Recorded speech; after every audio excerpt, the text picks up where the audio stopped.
A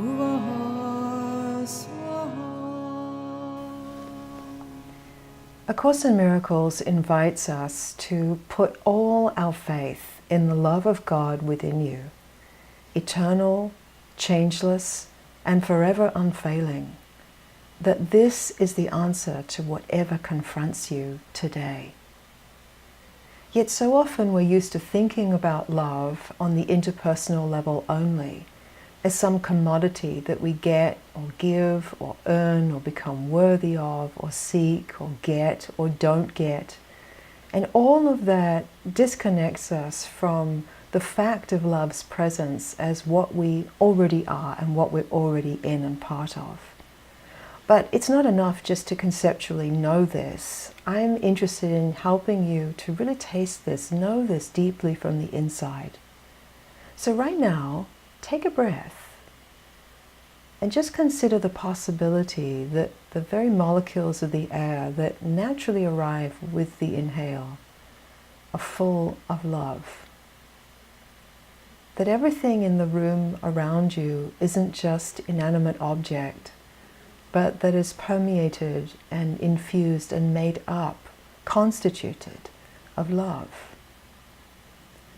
That as you look out of the window and take in the natural world, that everything your eyes light upon, trees, plants, creatures, grass, that it's all living love. That everything you hear, that the sound of my voice, the sounds of the room, that all of those sounds are echoes of the voice of love. And consider the possibility that the earth, the mountains, the trees, the space, everything is an arising of love. And that right here and now, you're already in and part of that.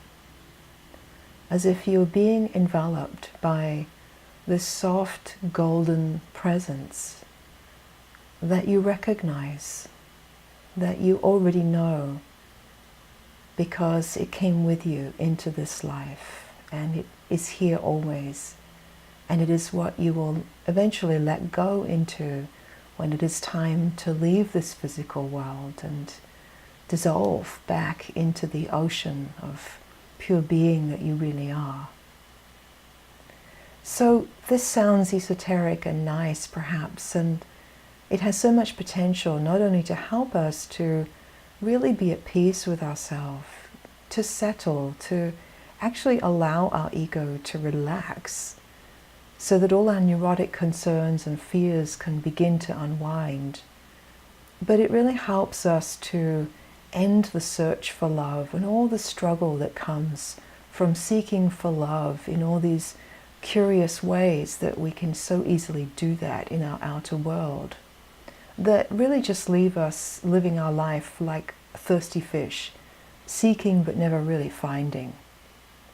So if you're ready to drop the search for love, to drop all the proving and the stress and the trying to rearrange yourself to become lovable, and if you're ready instead to truly open into the deeper heart of being, to find rest in the vast heart, and to be found by love's presence that is primordial, it's always here, then I have a few things to offer that might help with that.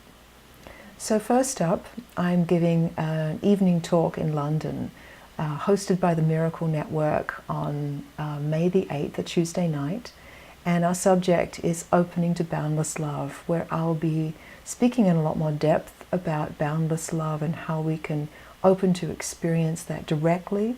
And it will include some experiential offering that I'm sure is going to be really rich for us all. And in Ireland, I'm giving a 3-day retreat on this subject, which I'm very excited about, because when we have a little bit more time and we have a residential setting where everything's taken care of, we can really open very deeply to experience love's presence and to let all of our seeking and trying and efforting for love to unwind in an atmosphere where everyone is safe and it's all held and we can all come home more deeply. And so lastly, I am really delighted to share with you that I've recorded a beautiful audiobook through Sounds True, who I'm working with now, and it's called Meditations on Boundless Love.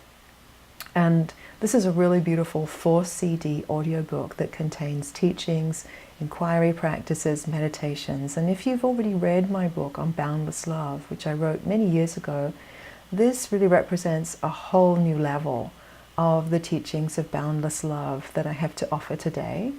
And I really hope that you will engage with that and really reap the benefit, because when we open to truly rest in the love that we are, not only do we become so much happier, so much more at peace, so much more settled, and so much deeper in our being, but our way of being becomes so much more loving, and that's really a blessing for everyone and for our world. So I'll leave you with a quote from Rumi, who said, "There's a way of breathing that's a shame and a suffocation, but there's another way of expiring a love breath that allows you to open infinitely." I hope you will join me in learning what it takes to open infinitely, to be the love that we truly are.